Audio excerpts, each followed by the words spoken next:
બોટાદ જિલ્લાના ગડા ખાતે ખેડૂતોને પૂરતા પ્રમાણમાં ડીઝલ આપવાની માંગ સાથે મામલતદારને કોંગ્રેસ દ્વારા આવેદનપત્ર આપવામાં આવ્યું હતું।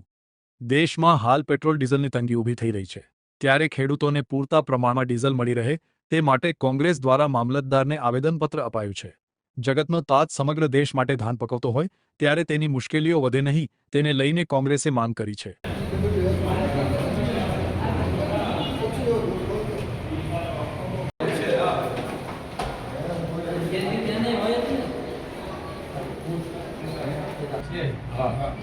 સાહેબ એક વિશેષ એ છે કે આ ખરેખર જે ટ્રેક્ટર મંગાવે મહિના જેવો સમય છે વરસાદને આવવામાં, એટલે ખેતી કામમાં ખૂબ અગત્યની જરૂરિયાત હોય ડીઝલ માટેની।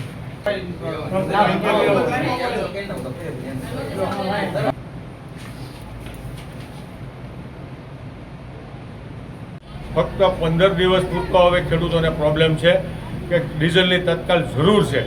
આવા સમયે ડીઝલ મળતું નથી એટલે ખેડૂતોને ખૂબ મુશ્કેલી છે।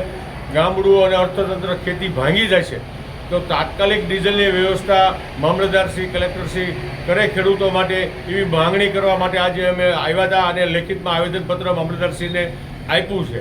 કારણ કે ગેરબાની અંદર ડીઝલ ભરવામાં આવે કે ટીપડવીની અંદર આપવામાં આવે એ ખાસ માંગણી હતી। અને ખેડૂતો માટે, સરકાર માટે રિઝર્વ સ્ટોક રાખે છે, પોલીસ માટે, જીબી માટે, મામલતદાર માટે, તો ખેડૂતો માટે પણ અત્યારે રિઝર્વ સ્ટોક રાખવાની હાલ જરૂર છે। ખેડૂતોને આ ચોમાસાના દિવસો નજીક છે ત્યારે 1 મહિના પૂરતા ખાસ ડીઝલની જરૂર હોય એટલે તત્કાળ આ તંત્ર વ્યવસ્થા કરે ખેડૂતો માટે। આ ગંભીર વાત છે, એક બધું ગામડાના ઉત્કર્ષની વાત કરે છે, ત્યારે આ ખેતી વ્યવસ્થિત કામ નહીં થાય તો ગામડું અને ખેડૂત ભાંગી જાય છે। આ ગંભીરતાવાળો મુદ્દો છે, એટલે તત્કાલિક સરકાર ડીઝલની વ્યવસ્થા ખેડૂતો માટે કરે અને ખેડૂતો માટે રિઝર્વ રાખે, ટીપડીની અંદર એને ભરી દે, જેથી એનો સમય બચે, ટ્રેક્ટર અહીં લાવવું 15 કિલોમીટર પોસાય નહીં, એટલે ઈંધણ પણ બચે। એટલે આ બધી વ્યવસ્થા તત્કાલ સરકાર કરે, આવી રજૂઆત કરવા માટે અમે આવ્યા હતા આજે।